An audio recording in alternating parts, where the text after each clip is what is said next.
politik identitas itu adalah keniscayaan. Memang betul, itu keniscayaan.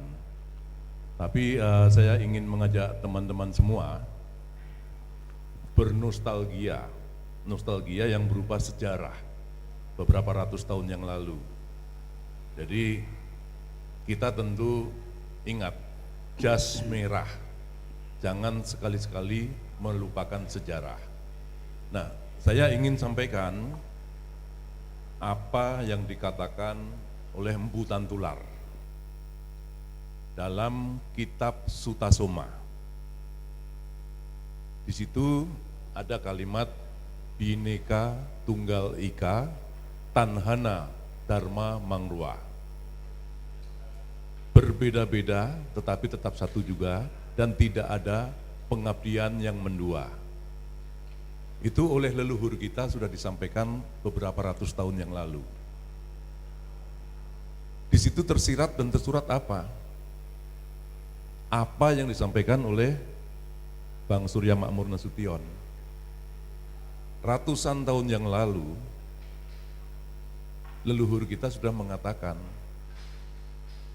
Bang Surya Makmur tadi menyampaikan dengan istilahnya politik kebangsaan. Politik kebangsaan isinya apa? Berbeda-beda tetapi tetap satu juga. Jadi mohon maaf,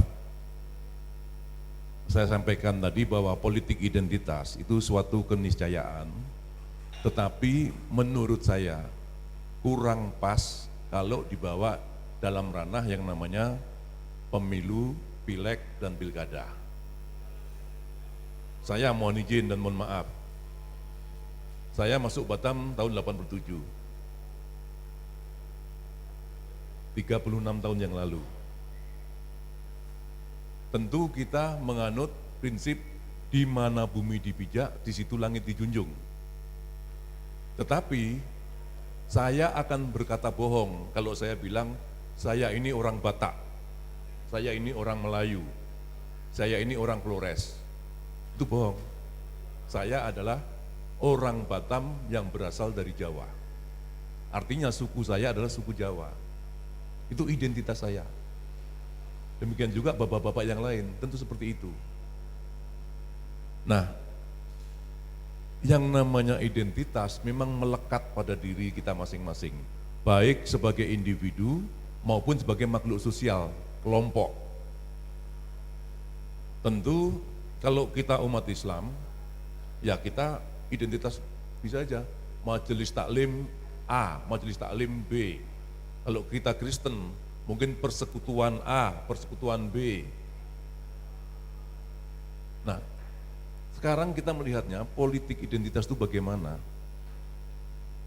Bagaimana konteksnya? Kalau konteksnya untuk membangun misalnya saya punya paguyuban Jawa, itu enggak masalah. Bang Surya Makmur Nasution punya paguyuban Ikapsu, Pak Said punya paguyuban Melayu, dan lain sebagainya. Itu oke, enggak masalah. Baru jadi masalah kalau konteksnya mau dipakai main di pemilu, pemilihan legislatif, pilkada. Nah, dalam konteks pemilu, pileg dan pilkada, tentu yang harus kita pakai adalah politik kebangsaan. Jangan seseorang itu agak ekstrimnya ya, agak ekstrimnya. Tidak terpilih bukan karena dia tidak capable, tapi karena dia bukan orang Jawa, bukan Muslim misalnya begitu. Itu tidak. Karena kalau kita sudah menganut politik kebangsaan, kita ini berbeda-beda tapi tetap satu. Siapapun juga yang akan kita pilih itu adalah mempunyai misi dan tanggung jawab moral untuk membawa Indonesia ke depan ini sebagaimana yang diinginkan bersama.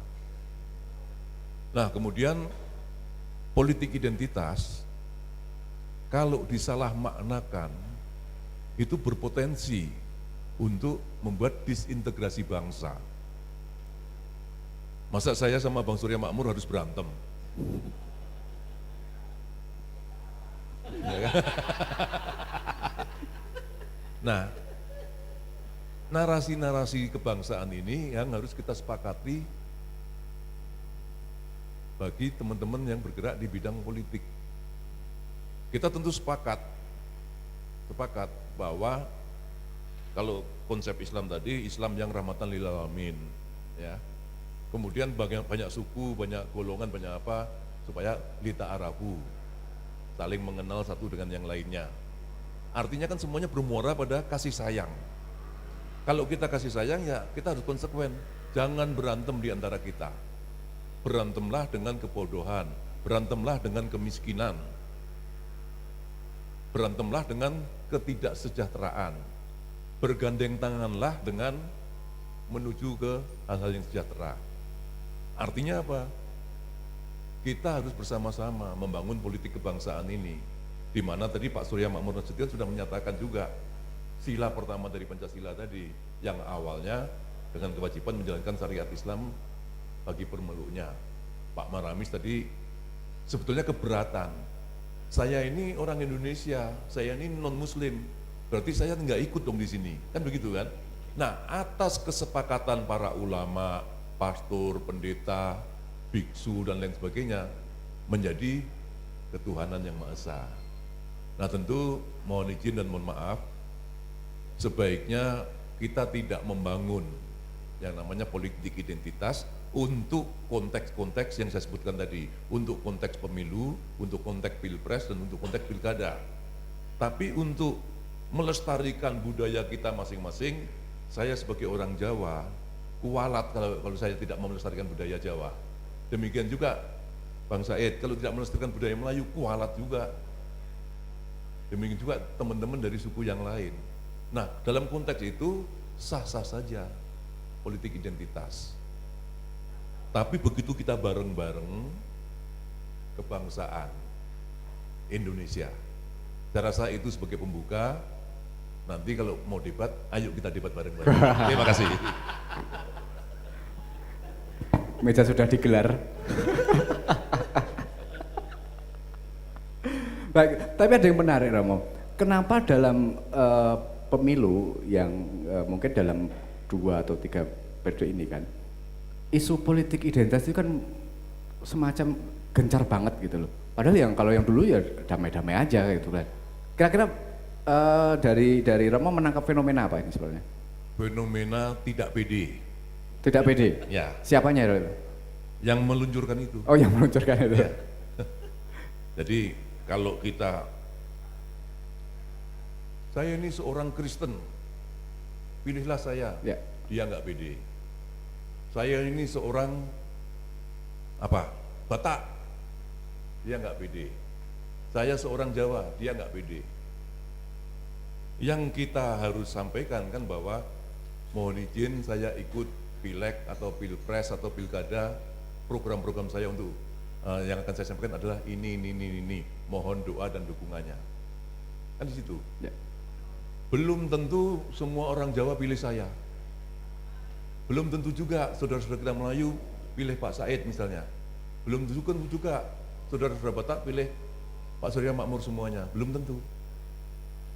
Nah, justru kewajiban kita mohon izin sekali lagi, bagaimana kita bersama-sama dengan masyarakat, mencerdaskan masyarakat, agar tidak diplesetkan dalam kata-kata yang cuma 2 kata politik identitas, tapi efeknya berpotensi untuk disintegrasi. Dan ya. itu. Ya memang ada fenomena kegamangan dari masyarakat. Politik identitasnya apakah yang berbahaya atau efek dari politik identitas itu yang menjadi pemicu berbahayanya itu? Ya, sebetulnya mohon maaf, yang nakal itu bukan masyarakat, tapi kita ini. Kalau kita mau jujur. Politisinya? Iya,